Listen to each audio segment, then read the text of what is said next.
ನಮಸ್ತೆ ಫ್ರೆಂಡ್ಸ್, ಇವತ್ತು ನಾನು ಮೆಂತ್ಯ ಸೊಪ್ಪಿನ ದಾಲ್ ಮಾಡ್ತೀನಿ. ಹೆಸರು ಬೇಳೆ ಮತ್ತು ಮೆಂತ್ಯ ಸೊಪ್ಪಲ್ಲಿ ಮಾಡೋದು. ಸ್ಟವ್ ಮೇಲೆ ಒಂದು ಕುಕ್ಕರ್ ಇಟ್ಟಿದ್ದೀನಿ. ನೀರು ಕುದೀತಾ ಇದೆ. ಅದಕ್ಕೆ ಹೆಸರು ಬೇಳೆ ತೊಳೆದಿದ್ದು ಹಾಕ್ತೀನಿ. ಒಂದು 1/4 kg ಹೆಸರು ಬೇಳೆ ಹಾಕಿದ್ದೀನಿ. ಹಸಿಮೆಣ್ಸಿನ್ಕಾಯಿ ಹಾಕಿದ್ದೀನಿ ಒಂದು 6. ಟೊಮೊಟೊ ಹಾಕ್ತಾಯಿದ್ದೀನಿ 4. ಕ್ಯಾಪ್ ಕ್ಲೋಸ್ ಮಾಡ್ತೀನಿ. 2 ವಿಜಲ್ ಬಂದರೆ ಸಾಕು. ಸ್ಟವ್ ಮೇಲೆ ಮಟ್ಕೆ ಇಟ್ಟಿದ್ದೀನಿ. ಅದಕ್ಕೆ ಎಣ್ಣೆ ಹಾಕ್ತೀನಿ. ಎಣ್ಣೆ ಬಿಸಿಯಾಗಿದೆ. ಸಾಸಿವೆ ಹಾಕ್ತಾಯಿದ್ದೀನಿ.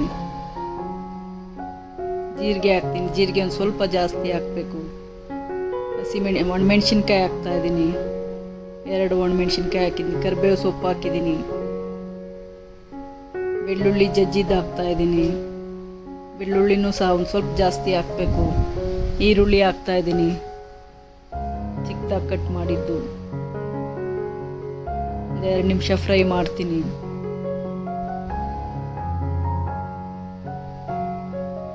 ಹಿಂಗೆ ಹಾಕ್ತೀನಿ.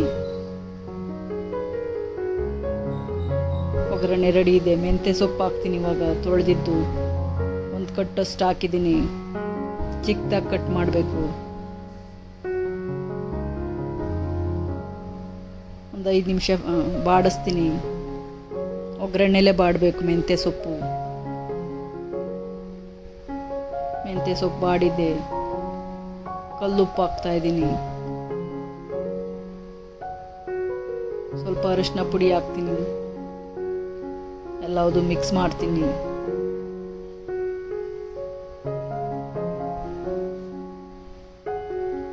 ಈಗ ಸ್ಮ್ಯಾಶರಲ್ಲಿ ಹೆಸರುಬೇಳೆ ಸ್ಮ್ಯಾಶ್ ಮಾಡ್ತೀನಿ. ಸ್ಮ್ಯಾಶ್ ಮಾಡಿದ್ದಾಯಿತು.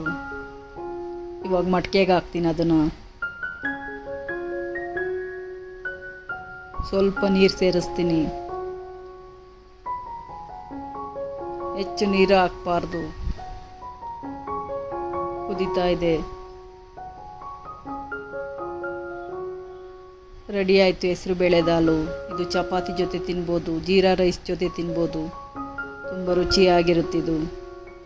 ಈ ವಿಡಿಯೋ ಇಷ್ಟ ಇದ್ದರೆ ಲೈಕ್ ಮಾಡಿ, ಶೇರ್ ಮಾಡಿ, ಸಬ್ಸ್ಕ್ರೈಬ್ ಮಾಡಿ. Thank you.